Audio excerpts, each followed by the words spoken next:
And welcome back to the show. June is Pride Month, and it's an opportunity to celebrate the accomplishments as well as the resilience of the LGBTQ community and to acknowledge the many challenges that still are remaining. Now, research shows people of transgender and non-binary experience higher levels of discrimination in healthcare, and for people of color, the number even higher. Not-for-profit home health provider VNS Health, formerly known as VNSNY, started its gender affirmation program to address the post-surgical needs of GAP patients. Here now to tell us more, we've got the clinical director of the VNS Health Gender Affirmation Program, Dr. Shannon Whittington. And Shannon, I had to get the name changed together first, but I'm glad to have you with us, and thanks so much for being with us. I'm delighted to be here, Darren. That's a mouthful, right? It is a mouthful, but it's a better mouthful with the name changed the way that it is, but it's okay. Listen, I want to thank you for coming and sharing, but talk to us a little bit about the work that you do. Oh, it's just such important work, Darren. I'm the clinical director of the Gender Affirmation Program here at VNS Health. We call it GAP. And I teach clinicians how to take care of transgender and non-binary patients after they have their surgery. So we provide home care to these individuals in the safety and comfort of their home. And I absolutely love what I do. Well, talk to us a little bit about this here, because when we talk about where we are today, a lot of progress has been made, but I want you to share with me a little bit as we talk a little bit about the gender affirmation. Well, it's a lot of progress, but we still have a lot of work to do. And that's why I'm so pleased to be able to offer these services to a marginalized population. Average research shows that the nurse gets about 2 hours of education in this area. So we're really not taught in nursing school how to care for these individuals. And that's what we're changing here at VNS Health. I've trained over 400 clinicians in how to care for these individuals. And these individuals can feel safe in their home, receiving culturally sensitive care, receiving affirming care. Because after all, Darren, this is one of the most important decisions that they make in their entire lives. Right. When we talk about care and you talk about gender affirming care, it's a term that we hear many people aren't familiar with. Walk us through what exactly is gender affirming care?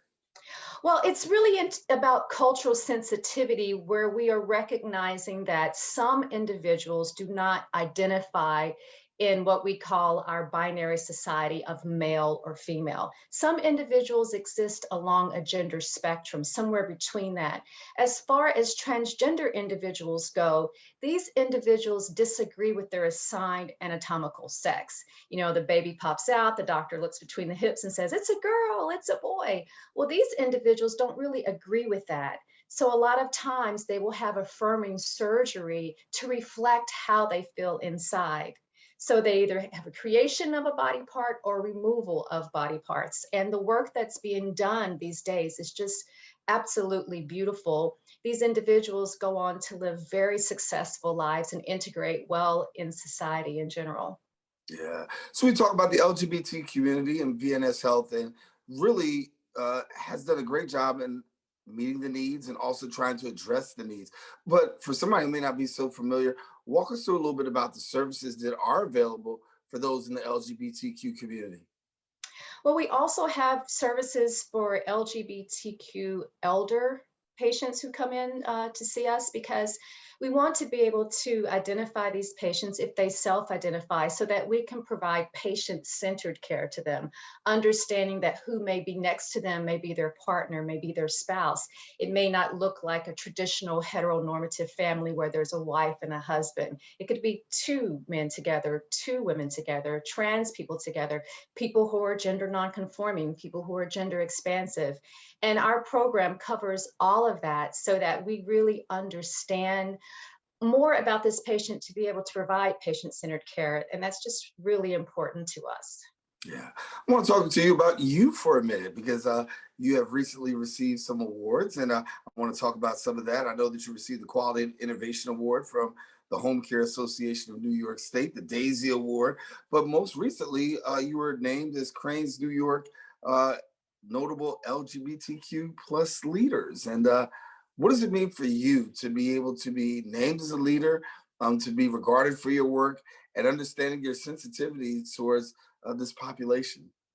It's an honor. I was very excited to receive these awards. I never thought that in my nursing career that this would be my platform. I identify as a cisgender gay female myself. My pronouns are she, her, and hers. And I was just going along my career just like any other nurse would, and I kind of fell into this work. And it just completely transformed the trajectory of my career. And during that time, I discovered a lack of knowledge that we have in healthcare. And that's something that I want to change across the nation to really transform how healthcare is delivered to the rainbow community. What can be done better if we really took a look at things? What, from your perspective, can we do in the immediate short term that can really make an impact? I think it really starts with self, Darren, really recognizing what are some of the things that we can do to support this community, whether we are a part of this community or we know someone, maybe our children, someone in school. And I think it's about allyship and just recognizing the importance of that. There's many things that we can do to be inclusive to people within this community because, Darren, I don't know if you know or not, but nearly 50% of people in the LGBTQ plus community hide. They hide at work. I'm one of them. I used to hide at work because I was afraid. Research shows we may get passed over for promotions, discriminated against, all sorts of things. So I think things are changing. There's a lot of legislation out there now that we are on the attack for, and we're really hoping that things can become a little bit more inclusive across the nation. But I think allyship, it's a saying, see something, do something, see something, say something. I think that Right. really starts there. It starts with us. One person really can change the world. So, not to go too deep, but when you were at work, you said, Shannon, look, I kind of like hid. I didn't feel comfortable in being this, right? But now we've seen an emergence and an acceptance, if you will. What's it like for you now to be able to, to be free, to live free, to work free, given the fact that that kind of stigma has already been lifted? Oh my gosh, it's liberating. It really is. It feels really yucky to have to hide. And you just don't feel like you can be your true self. And imagine every day you walk out your door, you've got to hide. I can't put my wife's picture on my desk. Why not? Is someone going to deface that picture? But now it just feels good. I can be myself, happy, proud, out, loud. Mm-hmm. It feels wonderful. It really does. And I'm really excited to be able to work at an organization that supports this and supports this work. We are the only organization, to my knowledge, in the nation that's doing this. And that's why we've received so many accolades. The National Institute of Health has granted us a $3.4 million grant for a qualitative longitudinal study for quality of life of our patients. City Council has endowed us with funds, and I'm able to provide more assistance to these patients for things that's not covered by insurance. So we're being recognized across the nation for the wonderful work that's being done here. And it just feels great to lead this charge.